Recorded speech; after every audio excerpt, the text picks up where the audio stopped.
الحمدللہ رب العالمین والصلاة والسلام علی سید المرسلین اما بعد۔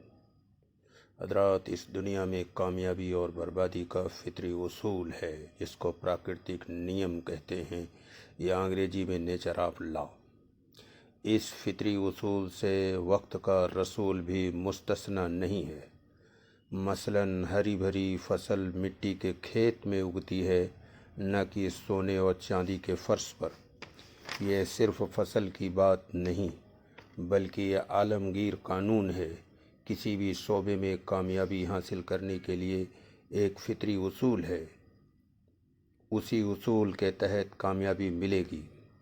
مثلاً اہل حق کو اگر غلبہ چاہیے تو اس کے لیے قانون الہی یہ ہے کہ آپ غافلین کو محبت اور حکمت کے ساتھ اللہ کا پیغام پہنچائیں۔ پھر کائنات کے کریٹر کا یہ وعدہ ہے کہ ہم غافلین کو ہدایت دے دیں گے، اور جو ہٹ دھرمی اور ضدی اور عنادی ہیں انہیں ہم اپنی قدرت سے مٹا دیں گے۔ جو لوگ اللہ کا پیغام پہنچائے بغیر غلبے کی دعائیں مانگ رہے ہیں، وہ بالکل ایسا ہی ہے جیسے کوئی آدمی نکاح پوری عمر نہ کرے اور ساری زندگی اولاد کی دعا مانگتا رہے۔ ایسے احمق کی دعا اللہ کبھی بھی قبول نہیں کرے گا۔ آج پوری دنیا میں یہی ہو رہا ہے۔ جو لوگ اللہ کی آخری کتاب پر ایمان کا دم بھرتے ہیں، اسی کتاب میں اللہ نے صاف صاف بتا دیا ہے کہ غلبے کی لازمی شرط اللہ کا پیغام پہنچا دینا ہے۔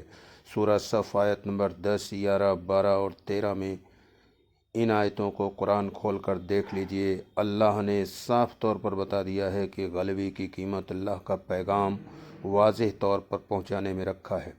دعوت حق اور اتمام حجت کے بغیر محض سیاسی اچھل کود اور احتجاج اور ریلی، بینر اور جھنڈیوں اور نعرے بازی سے کبھی بھی اہل حق کو غلبہ حاصل نہیں ہو سکتا۔ یہ اللہ کا قانون ہے اور اللہ کے قانون میں تبدیلی نہیں۔ وَلَن تَجِدَ لِسُنَّتِ اللَّهِ تَبْدِيلًا۔ یہ دنیا معجزات سے نہیں چلتی بلکہ دنیا اللہ کے قانون کی پابند ہے۔ جب قانون الہی کے تقاضے پورے ہوں گے تب نصرت الہی غلبہ دیتی ہے۔ آج ساری دنیا کا حامل قرآن اللہ کے قانون غلبہ کو چھوڑ کر غلبہ تلاش رہا ہے۔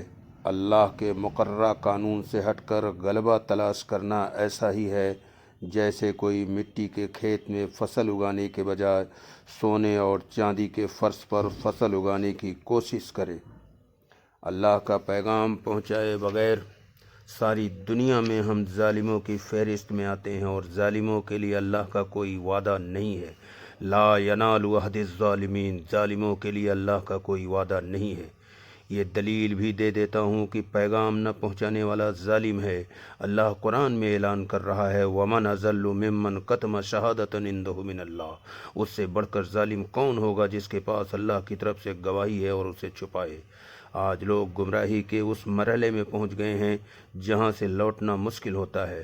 مثلاً کچھ لوگ اپنے اکابر کو بچانے کے لیے یہ بے بنیاد دلیل دیتے ہیں، کہتے ہیں کہ اذان کے ذریعے پوری دنیا میں پیغام پہنچا دیا۔ اس کا جواب یہ ہے کہ قرآن سورہ ابراہیم آیت نمبر 4 میں صاف صاف اعلان کر دیا کہ پیغام مدعو یعنی نمنترت کی زبان میں پہنچایا جائے گا۔ اس ربانی مشن یعنی پیغام پہنچانے کا کام اتنا اہم ہے کہ اس کے لیے ساری مصلحتیں قربان کر دی جائیں گی۔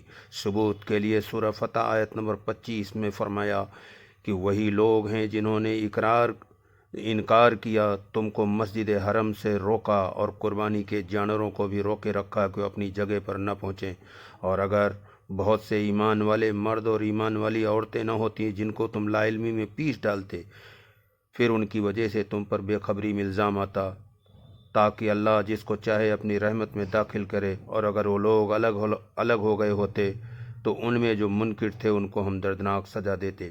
اس آیت کا خلاصہ یہ ہے کہ رسول اکرم صلی اللہ علیہ وسلم طاقت میں ہونے کے باوجود کعبے کا طواف کیے بغیر مشرکین سے صلح کر کے واپس ہو گئے۔ وجہ دو بتایا گیا، دونوں میں پیغام سے متعلق ہے بات۔ پہلی یہ کہ اگر پیغمبر جنگ کرتے تو چند مسلم مرد اور عورتیں جو مخفی ایمان رکھتے تھے وہ مارے جاتے بے قصور۔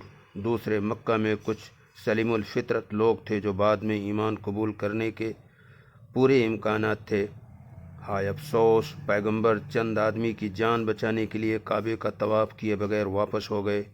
ایک ہم ہیں اپنی نادانی سے اقدام کر کے لاکھوں بچوں اور بوڑھوں کو مرنے کا سبب بن رہے ہیں، اور پورے قرآن و حدیث میں مسجد کو لینے کے لیے جنگ کرنے کا ثبوت بھی نہیں ہے۔ جب بھی اللہ کی آخری کتاب کی رہنمائی چھوڑ کر اپنے جذبات کی رہنمائی میں ہم چلیں گے تو جیت دوسروں کی ہوگی، اہل حق کی نہیں ہوگی۔ وما علینا الا البلاغ۔